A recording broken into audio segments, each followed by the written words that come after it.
Hello, my name is Nola Brown, and I'm currently a senior studying exercise and sports science with a concentration in health and wellness. Our current circumstances are certainly not ideal. However, I'm very thankful that we have the means to have our very own virtual Celebrating Student Achievement Day. I am thrilled to be a part of something that is so empowering and so unique. Thank you to anyone who is taking the time to watch my virtual presentation. For my honors thesis, I chose to study the effects of a somatic practice called Elemental Body Alignment System on the flexibility of high school dancers.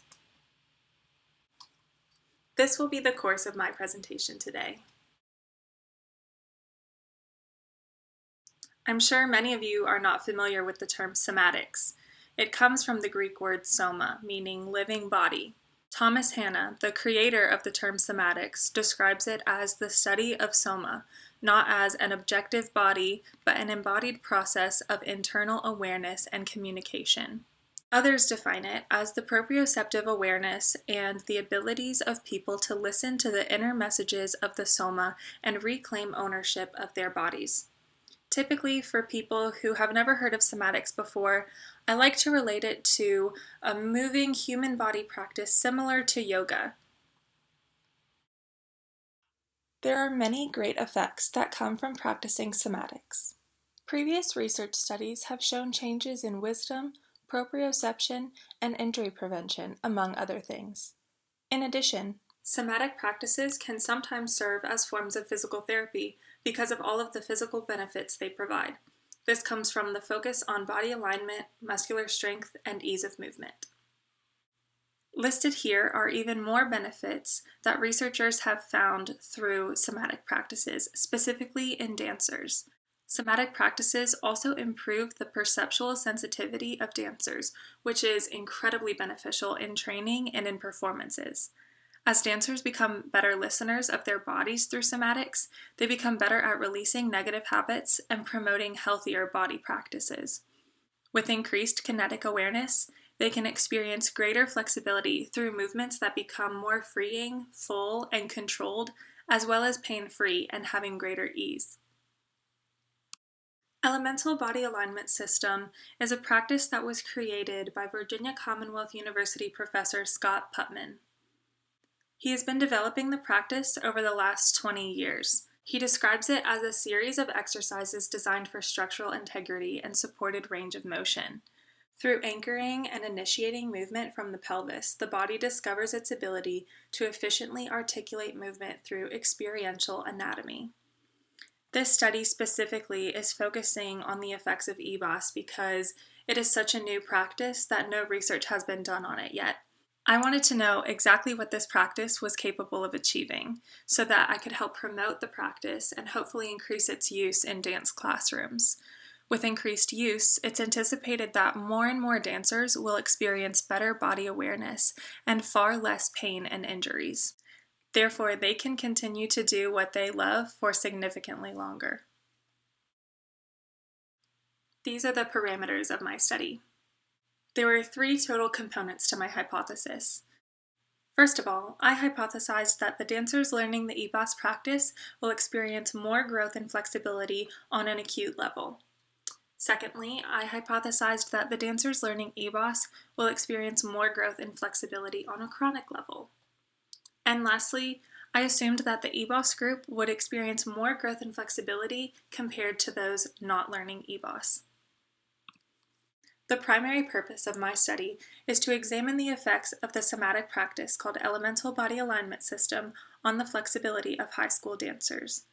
The secondary purpose of this research study is to provide tactical evidence for the effects of this relatively new somatic practice so that we can see just how much it works.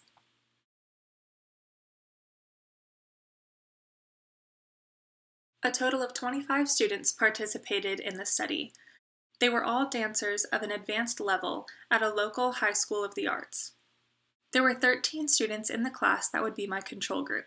They were participating in the non-somatic warm-up that their instructor had already provided for them. A class of 12 students made up my EBAS group.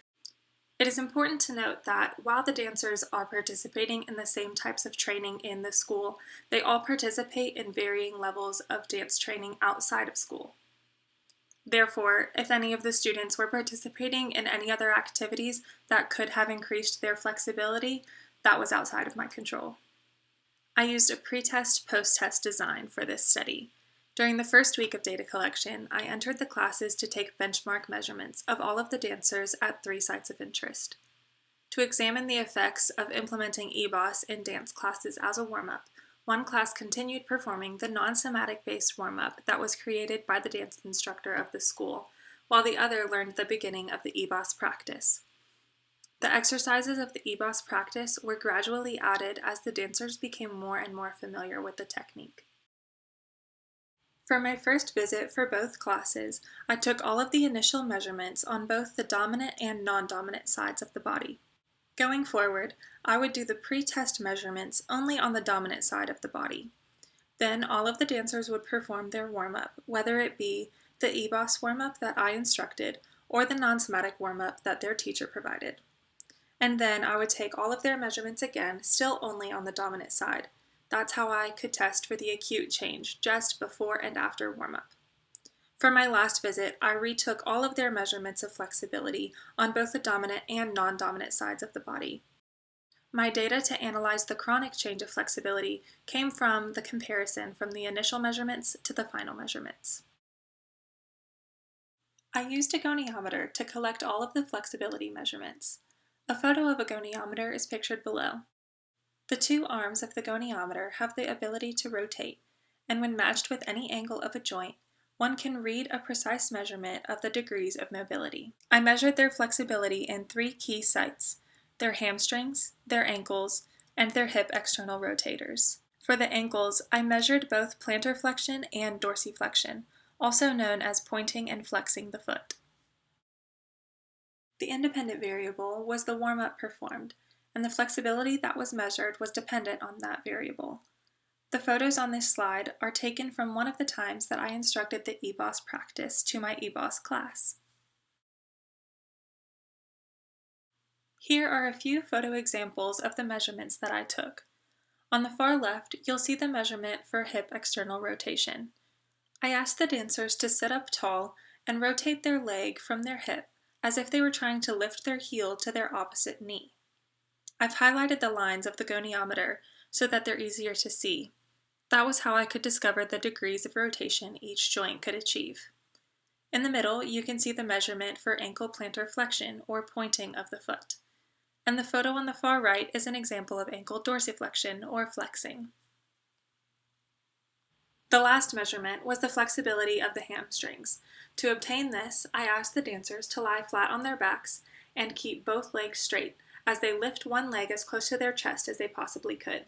While they held it there, I measured the angle between the femur of the leg and the line of the spine to see how flexible their hamstrings were. Here we have 2 different dancers with different range of motion abilities for plantar flexion. Again, I've highlighted the lines of the body that I would match the goniometer to. For the dancer on the left, you can see that the ankle is less flexible in this capacity. The dancer on the right has more range of motion, so much so that it is about 180 degrees. This is much more preferred for dancers. All of the data was analyzed through SPSS.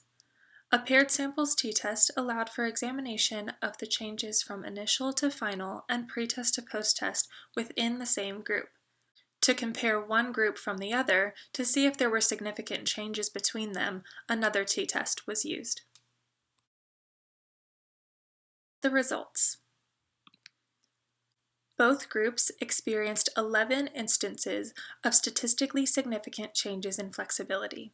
For the EBAS group, 10 of those 11 instances were in the direction of positive change, and only one of those instances was a decrease in flexibility, and that was only on week 1. For my control group, they experienced 7 instances of growth in flexibility, while 4 of them were decreases in flexibility. For any of the chronic instances, that means that the flexibility had changed in that direction from the beginning of the study to the end of the study. For example, the plantar flexion for the EBAS group steadily increased over time, and by the end of the study, they were more flexible in their plantar flexion than they were to begin with. On the other hand, the control group experienced decreases in flexibility that were statistically significant in both hip external rotators from the beginning of the study to the end of the study. All of the acute changes were measured only on the dominant side in that week of the study. That means that the change was statistically significant from the beginning to the end of the warm-up on that one day. There were noticeable changes of increased flexibility for both groups on the acute level. The control group experienced 5 positive changes just from before and after the warm-up, and the EBAS group experienced 6 positive changes from before and after the warm-up. The individual groups were compared to one another at the beginning of the study and at the end of the study to determine if the groups themselves had differences. It was noted that the flexibility of the EBAS group's left hamstring was initially significantly less flexible than the control group. However, by the end of the study, there was no statistical significance in the flexibility of the left hamstrings of both groups. These final measurements showed that the groups were incredibly similar. The change in the EBAS group was close to statistical significance. On the other hand, the overall change of the control group demonstrated that the students of this group hardly experienced any changes. Therefore, practicing EBAS either made the EBAS group students more flexible, or the non-somatic warm-up caused the control group to become less flexible in their left hamstrings. Additionally, the control group demonstrated more external rotation in the left hip in the initial measurement than the EBAS group. By the end of the study, the control group had decreased in flexibility, and the EBAS group had improved an immense amount, providing a significant difference between the two groups. Discussion and conclusions. The hypothesis stated that all groups would experience improved flexibility, yet the EBAS group would demonstrate more instances of increased flexibility than the control group. Therefore, the hypothesis is supported. From the initial measurements to the final measurements, there were significant changes in both groups on both sides of the body. Thus, since the weekly measures were only taken on the dancer's dominant sides, it can be assumed that the non-dominant sides generally increased at a similar rate throughout the weeks. Though we did see many instances of statistically significant changes throughout the study, there were none that were demonstrated in the compared changes between the EBAS group and the control group. By that I mean, in one performance of the practice as a warm-up, neither group was significantly more flexible than the other. However, we did see multiple trends of positive acute change, even though they were not significant. Those trends include seeing an increase in flexibility for the EBAS group over a period of time, and seeing more instances of growth in the right direction for the EBAS group than we saw in the control group. Overall, it's been shown that elemental body alignment system will improve flexibility. This also supports other research that has gone on in the past in support of somatic practices. There are very few other research studies revolving around somatics as a whole. There are even fewer that focus on dancers, and absolutely no prior research has been done on EBAS. With these considerations, it is difficult to make comparisons to other literature, though the few that are out there have shown that somatics can increase range of motion, increase strength, and decrease the rate of injuries. Given all of these other benefits, I would love to conduct further research. Future research that I would want to do could entail any of the following: participating in the full EBAS practice, not just a warm-up.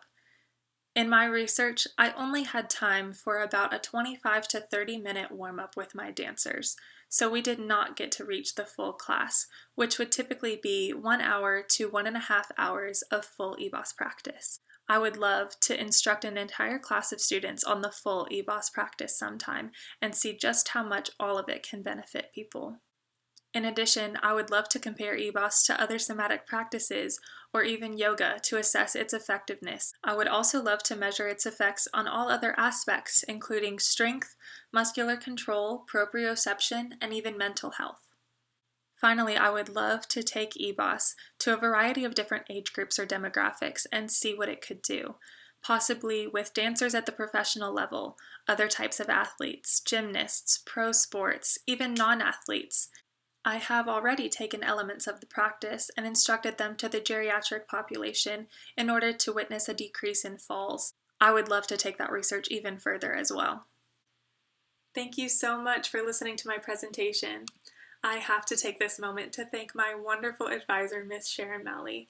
She was with me through every step of this process, and it absolutely could not have been done without her. If you have any questions for me about this research or any future research, please email me. I will leave my email in the comments below. Thank you.